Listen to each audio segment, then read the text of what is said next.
23வது அத்தியாயத்துல பலி சுதலம் போய் சேர்றதும் இந்திரன் சொர்க்கத்துக்கு போய் சேர்ந்து சந்தோஷமா இருக்கிறத பத்தியும் பார்த்தோம்.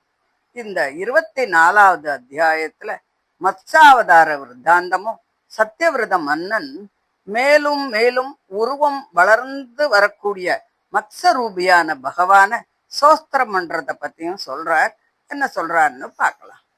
பரீட்சித்த ராஜன் கேட்கிறான், அற்புதமான செயல்களை உடைய பகவானுடைய முதல் அவதாரத்தினுடைய சரித்திரத்தை கேட்கறதுக்கு நாங்கள்லாம் ஆசைப்படுறோம். பகவான் முதல்ல ஒரு மத்ஸ்யம் போல தோன்றினான் அப்படின்னு கேள்விப்பட்டிருக்கோம். தான் சர்வேஸ்வரனாக இருந்தாலும் கர்மத்துக்கு உட்பட்ட ஜீவன் போல தமோ குணமே இயற்கையாக இருப்பதும் பெரும் கோபத்தை உடையதும் உலகங்களால நிந்திக்கப்படக்கூடிய மத்ஸ்ய உருவத்தை எதுக்காக எடுத்துண்டானோ அதை நீங்க சொல்லணும். மகரிஷியே, உத்தம ஸ்லோகனான பகவானுடைய சரித்திரம் சமஸ்த லோகங்களினுடைய பாபத்தையும் போக்கும் இல்லையா அப்படின்னு சொல்லிட்டு கேட்கிறான். பரீட்சித்து இப்படி கேட்டதும் சுகமுனிவர் ஸ்ரீ மகாவிஷ்ணுவினுடைய மத்சாவதார விருத்தாந்தத்தை பத்தி சொல்ல ஆரம்பிக்கிறார். ஈஸ்வரன் பசுக்களையும் பிராமணர்களையும் தேவதைகளையும் சாதுக்களையும் வேதங்களையும் பாதுகாக்கணும் அப்படிங்கிறதுக்காக தர்மம் அர்த்தம் முதலிய புருஷார்த்தங்களை அவளுக்கு நிறைவேற்றி தரணும் அப்படிங்கிறதுக்காகவும் மத்ஸ்யாதி உருவங்களை எல்லாம் ஏத்துக்கிறான். அவன் மேன்மையும் தாழ்மையும் உடைய தேவ மனுஷ்யாதி பூதங்கள்ல பிறந்து அவைகளைப் போலவே செயல்களை எல்லாம் பண்ணினா கூட கர்மத்தால ஏற்படுகின்ற தேவ மனுஷ்யாதி தாரதமியத்தை ஏத்துக்கிறது இல்ல. காத்து எல்லா இடத்துலயும் வியாபிச்சு இருந்தாலும் அதனுடைய தோஷங்கள்லாம் தீண்டப்படாது. அதுபோல ஈஸ்வரனும் தேவ மனுஷ்யாதி யோனிகள்ல பிறந்து அதனுடைய உருவம் செயல் முதலியவைகளை உடையவனாக இருந்தாலும் அந்த தோஷங்கள்லாம் தன்மேல தீண்டப்படுறதில்ல. அவன் சமஸ்த கல்யாண குணங்களும் அமைஞ்சு பிராகிருதமான சத்வாதி குணங்களின் சம்பந்தம் இல்லாமலே இருப்பான். முன் கல்பத்தின் முடிவுல பிராமம் என்னும் நைமித்திக பிரளயம் உண்டாச்சு. அப்போ பூலோகம் முழுக்க 3 லோகங்களும் சமுத்திரத்துல மூழ்கி போச்சு. பகல் நேரம் முடிஞ்சு ராத்திரி நேரம் வந்துட்டத்தால உறக்கம் வரக்கூடிய நேரத்துல படுத்துக்கொள்ள நினைக்கின்ற அந்த பிரம்மதேவனுடைய முகத்திலேந்து நழுவின வேதங்களை ஹயக்ரீவன் அப்படின்னு சொல்ற ஒரு அசுரன் பறிச்சுண்டு போனான். ஹயக்ரீவன் செஞ்ச காரியத்தை தெரிஞ்சுண்ட பகவான் அந்த அசுரனை கொன்னு வேதங்களை எல்லாம் பிரம்மாவுக்கு மீட்டு கொடுக்கணும் அப்படிங்கிறதுக்காக மக்ஷ உருவத்தை எடுத்துட்டான். முன் நடந்த அந்த கல்பத்துல சத்தியவிரதன்னு ஒரு ராஜரிஷி இருந்தான். அவன் ஆத்ம குணங்கள் எல்லாம் நிறைஞ்சு சதா நாராயணனே பரமகதியாக புடிச்சுண்டு ஜலத்தையே ஆகாரமாக சாப்பிட்டுண்டு தபஸ் பண்ணிட்டு வந்தான்.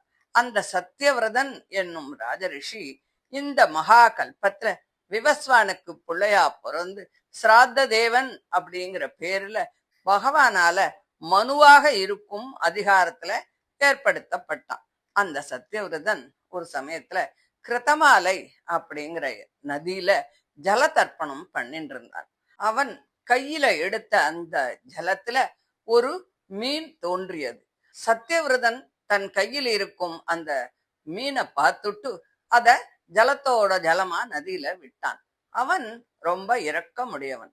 அவங்கிட்டக்க அந்த மீன் ரொம்ப இரக்கத்தோடு பேச ஆரம்பிச்சது. ராஜனே, தீன ரட்சகனே, ஜலஜந்துக்கள் தங்களுடைய ஞாதிகளையே சாப்பிட்டு ஹிம்சிக்கும் தன்மை உடையவை. அப்படிப்பட்ட ஜலஜந்துக்கள் இருக்கிறத இடத்துல நான் பயந்து ரொம்ப வருத்தத்தோடு இருக்கேன். அப்படி இருக்கிறத என்ன ஜலஜந்துக்கள் இருக்கக்கூடிய இந்த நதி ஜலத்துல ஏன் மறுபடியும் விடுற அப்படின்னு சொல்லி கேட்டது. அந்த வார்த்தைய கேட்ட சத்தியவிரதன் பகவானே தன்னை பாதுகாக்கும் பொருட்டு மத்ச உருவம் கொண்டிருக்கிறான் அப்படிங்கறத தெரிஞ்சுக்காம அந்த மத்ஸ்யத்தை ரட்சிக்கிறதா நினைச்சிருந்தான். கருணாநிதியான அவன் மன இரக்கத்துக்கு இடமான அந்த மீனனுடைய வார்த்தையை கேட்டுட்டு அதை கமண்டலு ஜலத்துல எடுத்துட்டு தன்னோட ஆசிரமத்துக்கு எடுத்துட்டு போறான். அந்த மத்ஸ்யம் அந்த கமண்டலுல ஒரே ராத்திரியில பெருசா வளர்ந்துடுத்து. அதுல இருக்கிறதுக்கு தனக்கு இடம் போறாம அவனை பார்த்து பேச ஆரம்பிக்கிறது. இந்த கமண்டலு ஜலத்துல பெரிய உருவத்தோட என்னால வாசம் செய்ய முடியல அதனால நான் கொஞ்சம் சௌக்கியமா இருக்கும்படியா எனக்கு ஒரு பெரிய இடத்த கொடு அப்படின்னு சொல்லி கேட்டது. அந்த ராஜன் அதை கமண்டலுல இருந்து எடுத்து ஒரு பெரிய கொப்பரையில ஜலத்தை போட்டு அதுல விட்டான். அதுல விடப்பட்ட அந்த மத்ஸ்யமும் ஒரு முகூர்த்த நேரத்துக்குள்ள 3 முழம் வளர்ந்துடுத்து. மறுபடியும் அது அவனை பார்த்து பேச ஆரம்பிச்சது. அது சொல்றது, ராஜனே, எனக்கு இந்த இடம் சுகமாக வசிக்க போறல, இதை விட பெரிய இடம் கொடு. நான் உன்னை சரணம் அடைந்திருக்கேன் இல்லையா, அதனால நீ என்னை பாதுகாக்கணும் அப்படின்னு அது சொல்லித்து. சத்தியவிரதன் அந்த மத்ஸ்யத்தை கொப்பரையிலேருந்து எடுத்து பெரியதொரு தாமர தடாகத்துல விட்டான். அது அந்த தடாகம் முழுவதும் நிரம்பி ஒரு பெரிய மீனா வளர்ந்துடுத்து.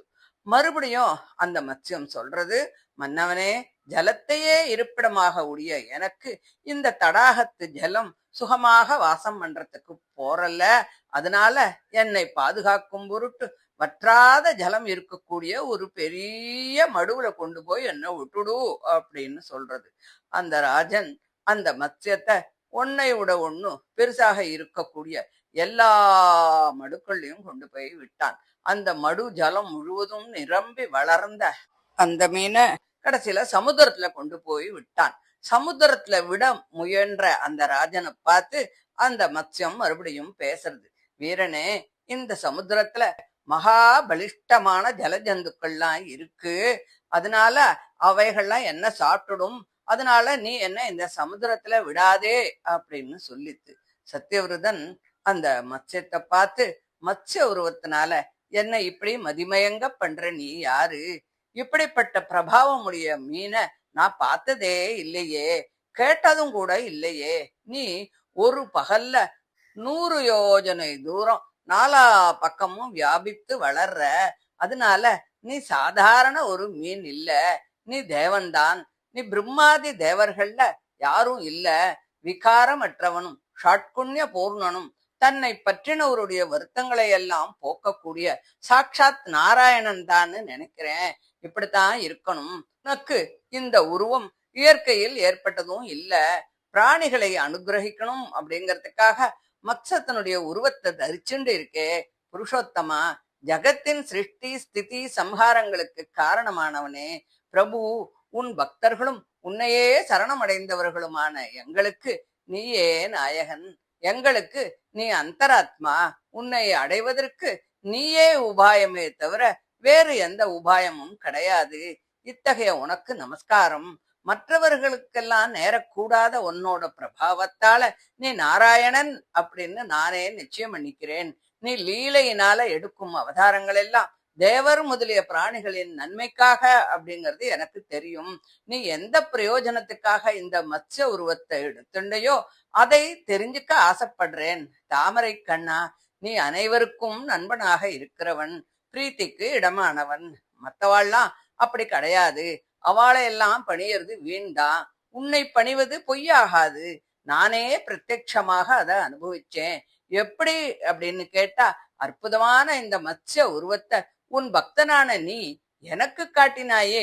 தன் பக்தர்களுக்கு நண்பனும் பிரபுவுமாகிய மத்ஸ்ய ரூபியான பகவான் பிரளய சமுத்திரத்துல விளையாட விரும்பி இப்படி சொல்லும் சத்தியவிரதனை பார்த்து தான் செய்ய நினைச்சிருக்கக்கூடிய காரியத்தை அவங்கிட்ட சொல்றான். அப்போ பகவான் சொல்றான், சத்ருக்களை அழிக்கக்கூடிய திறமையுடைய சத்தியவிரதா, பூலோகம் புவர்லோகம் முதலிய இந்த 3 லோகங்களும் இன்னிலேந்து 7வது நாளைக்கு பிரளய சமுத்திரத்துல மூழ்கி போறது.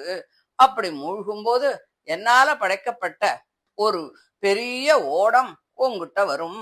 அப்போ நீ சமஸ்த ஓஷதிகளையும் பல வகைப்பட்ட விதைகளையும் அதுல ஏத்திண்டு சப்த ரிஷிகளோட சமஸ்த ஜந்துக்களாலும் சூழப்பட்டு பெரிய அந்த ஓடத்துல ஏறி மனசுல கொஞ்சம் கூட கலக்கம் இல்லாம சூரியன் முதலிய எந்த வெளிச்சமும் இல்லாம கேவலம் ரிஷிகளினுடைய தேஜஸ்னால மட்டுமே ஒரே வெள்ளமாக இருக்கக்கூடிய பிரளய சமுத்திரத்துல நீ சஞ்சரிக்க போற.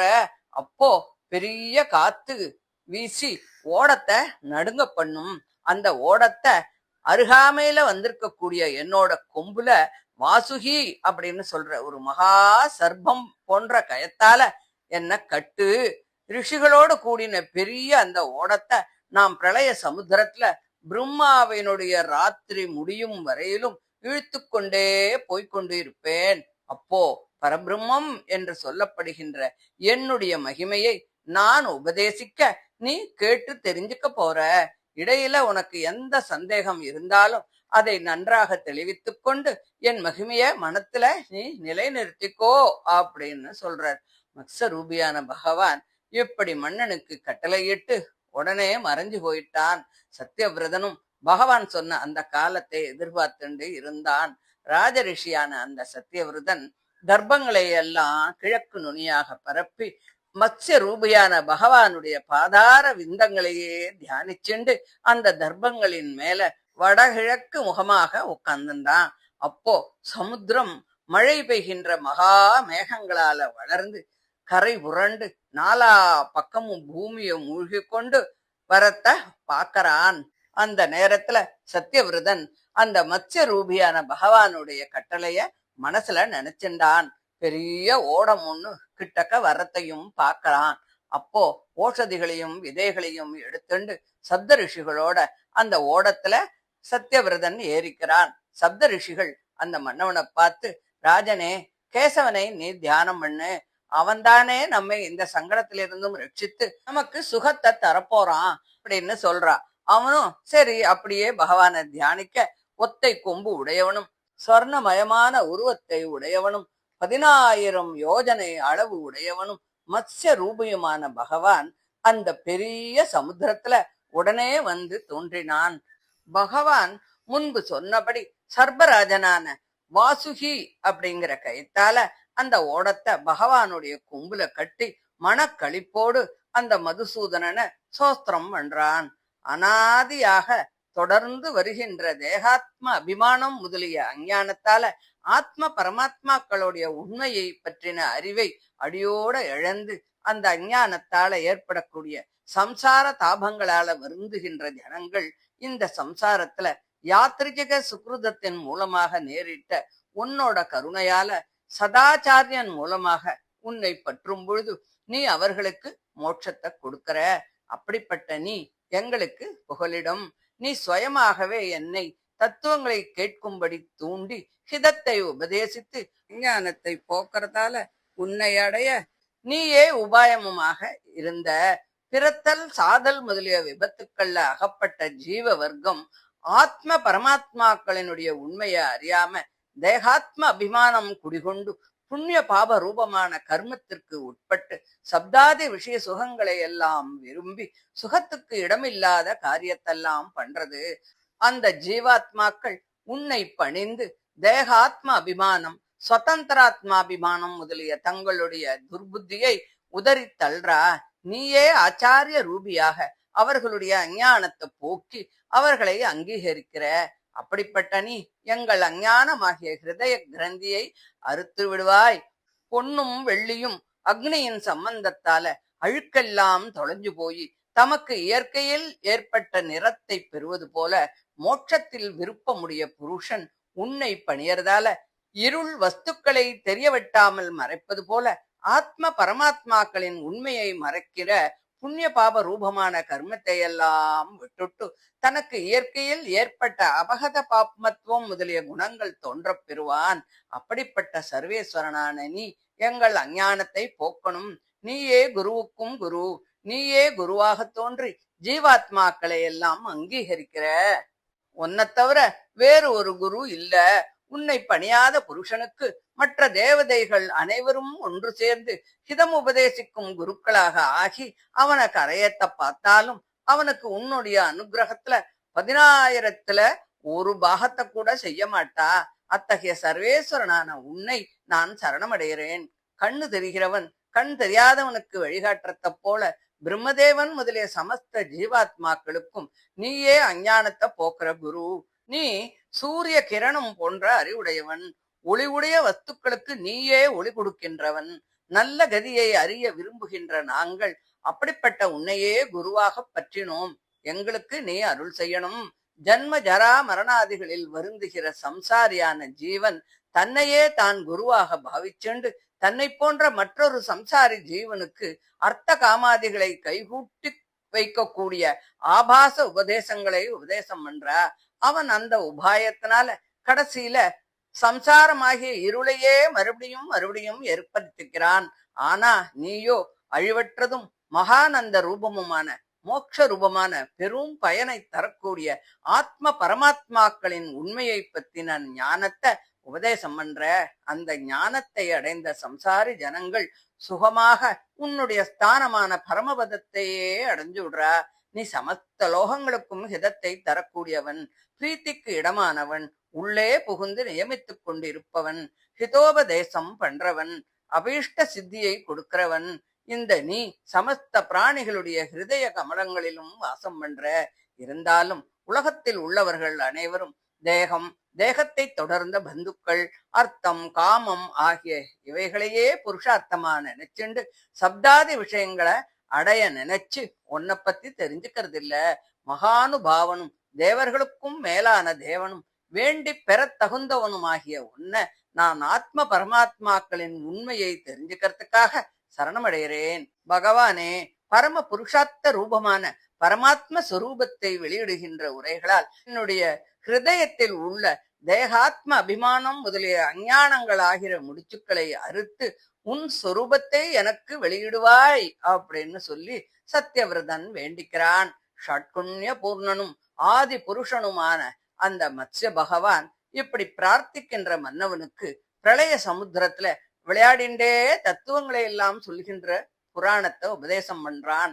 தேவ சிரேஷ்டனான தன் சொரூபத்தை அறிவிப்பதும் தன்னால் இயற்றப்பட்டதும் பிரகிருதியை காட்டிலும் விலட்சணனான ஆத்மாவின் சொரூபத்தையும் பகவத் பக்தி யோகத்தையும் நித்தியம் நைமித்திகம் முதலிய கர்ம யோகத்தையும் தெளிவுற வெளியிடுகின்ற மத்ஸ்ய புராண சம்ஹிதையையும் தன்னுடைய ரகசியத்தையும் சத்யவிரதனுக்கு உபதேசம் பண்றார். இப்படி பகவான் உபதேசித்த ஜீவாத்ம சுரூபத்தையும் சனாதன பிரம்மமாகிய அந்த பரமபுருஷனுடைய சுரூபத்தையும் ரிஷிகளோட ஓடத்துல உட்கார்ந்து இருக்கிற அந்த சத்யவிரதன் தன்னுடைய சந்தேகம் எல்லாம் தீரும்படியாக நன்றாக கேட்டுக்கொண்டான். பிறகு அந்த மத்ஸ்ய பகவான் பிரளயத்தின் முடிவில உறங்கி எழுந்த பிரம்மதேவனுக்கு ஹயக்ரீவ அசுரனை கொன்று வேதங்களை மீட்டுக் கொடுக்கிறான். சத்யவிரதன் ஞான விஞ்ஞானங்கள் அமையப்பற்று ஸ்ரீ மகாவிஷ்ணுவின் அனுகிரகத்தால இந்த கல்பத்துல வைவஸ்வத மனுவாக ஆனான். விவஸ்வானுக்கு பிள்ளையாக பிறந்து சிராத்த தேவன் என்னும் பெயர் பெற்றான் அப்படின்னு ஏற்கனவே சொன்னார் இல்லையா. தன்னுடைய சங்கல்பத்தினால அற்புதமான மத்ஸ்ய உருவம் கொண்ட பகவானுக்கும் சத்யவிரதன் என்ற ராஜரிஷிக்கும் நடந்த சம்வாத ரூபமான இந்த பெரிய இதிகாசத்தை கேட்கக்கூடிய புருஷன் சமஸ்த பாபத்திலிருந்தும் விடுபடுவான். அவன் மனோரதங்கள் எல்லாம் சித்திக்கும். அவன் பரமகதியான மோட்சத்தை அடைவான். உறக்கம் தலை கொண்டதால் சிருஷ்டிக்கும் திறமை மறையப் பெற்ற பிரம்மதேவனுடைய முகத்தில் இருந்து வேதங்களை பறித்து கொண்டு போன ஹயக்ரீவனை கொன்று பிரம்மதேவனுக்கு அந்த வேதங்களை மீட்டு கொடுத்தவனும் சத்யவிரதனுக்கும் ரிஷிகளுக்கும் பரபிரம்மமாகிய தன் சுரூபத்தை உள்ளபடி அறிவிப்பதான மத்ஸ்ய புராணத்தை உபதேசித்தவனும் சகல ஜகத்திற்கும் காரணமானவனும் மாயையினால் மத்ஸ்யத்தின் உருவத்தை கொண்டவனுமான அந்த பகவானை வணங்குகிறேன் அப்படின்னு சொல்லி இந்த 24வது அத்தியாயத்தை முடிக்கிறார். இதோட 8வது ஸ்கந்தமும் முடியறது. இதை தொடர்ந்து 9வது ஸ்கந்தத்தை அடுத்த ஆடியோவில் பார்க்கலாம். தேங்க்யூ.